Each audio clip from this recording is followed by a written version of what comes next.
मौला हसन मुश्तबा को शहीद करने का प्लान बन गया, क्योंकि हुजूर अलैहिस्सलाम ने फरमाया था कि मेरा बेटा हसन जब शहीद होगा तो उसका चेहरा हरा हो जाएगा।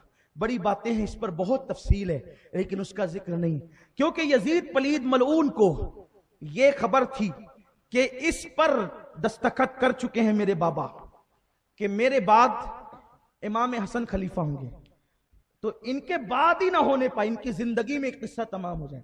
इसलिए उसने ऐसे हालात पैदा किए कि इमाम हसन को शहीद किया जाए। उसके लिए यह हुआ 5 मरतबा जहर दिया मौला हसन को। कितनी मरतबा? 5 मरतबा जहर दिया। कभी खजूरों में, कभी हलवे में, अलग अलग अंदाज से जहर दिलवाए गए। लेकिन 5 मरतबा यह हुआ, जब भी तकलीफ बढ़ती मेरे मौला हसन नाना के मजार पे चले जाते, दुआ करते, अच्छे हो जाते। इससे मुझे मसलक भी मिला, हमें तरीका भी मिला, जब कोई सताए तो हाल दिल मुस्तफा करीम को सुना देना चाहिए।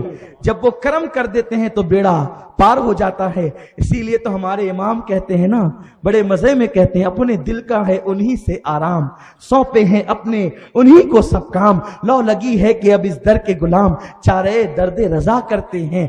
अल्लाह अकबर, गम हो गए बेशुमार आका, बंदा तेरे निसार आका। टूटी जाती है पीठ मेरी, लिल्लाह ये बोझ उतार आका। कहते हैं एक तरफ आदाएं दी, एक तरफ है हासे दी, बंदा है तन्हा शाह, तुम पे करोड़ों दुरूद। तन्हा होकर भी अगर आप साथ में हो तो कहते हैं क्यों कहूं बेकस हूं मैं, क्यों कहूं बेबस हूं मैं, तुम हो मैं तुम पर फिदा, तुम पे करोड़ों दुरूद। बहरहाल मौला हसन चले गए, शिफा हो गई। एक मर्तबा ऐसा जहर दिया, 6ठी मर्तबा, कि मजार रसूल पे जा न सके। हीरे पीस कर, हीरे जो होते हैं ना, हीरे बारीक पीस कर, बड़े तेज होते हैं, कांच से ज्यादा। अरे कांच कट जाती है हीरे से, हीरे की कनी से कांच कटती है। हीरे असली पीस कर पानी में मिला दिया। मौला हसन तहज्जुद में उठे और वो पानी जब पिया तो वो हीरे की कनी जो बारीक पिसी हुई थी अंदर गई तो गले से लेकर सीने तक सारा फाड़ दिया। और आप जो है वो खून की उल्टियां करने लगे।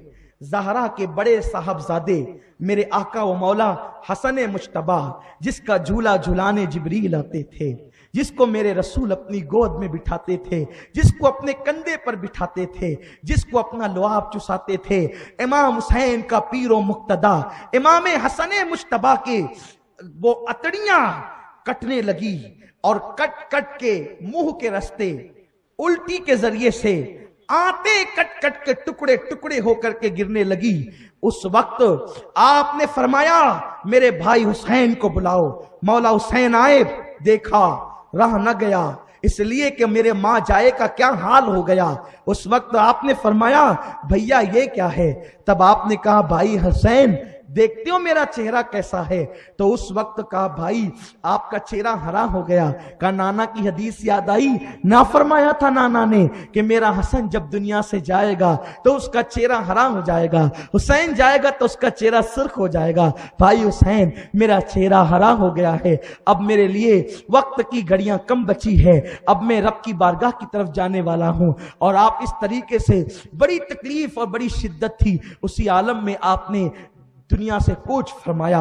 वो बड़े तकलीफ के लम्हात थे। इंशाल्लाह किसी वक्त में अपनी मौला की शहादत बयान करूंगा। उसके बाद फिर क्या हुआ आपको पता है? मौला हसन ने जाते जाते कहा था भाई हुसैन मेरे दिल की तमन्ना ये है कि नाना से मैं कभी जुदा नहीं हुआ, नाना से बड़ा प्यार था, नाना मुझसे प्यार करते थे। जब मेरी शहादत हो जाए तो मेरा जनाजा ले जाना और नाना के कदमों में मुझे दफन कर देना, ताकि मैं हमेशा के लिए नाना के कदमों में रहूं। लेकिन भाई इस वक्त मदीने तैयबा के हालात इतने खराब नजर आते हैं कि अगर लोग मुझे दफन न करने दें तो मुसलमानों के कब्रिस्तान में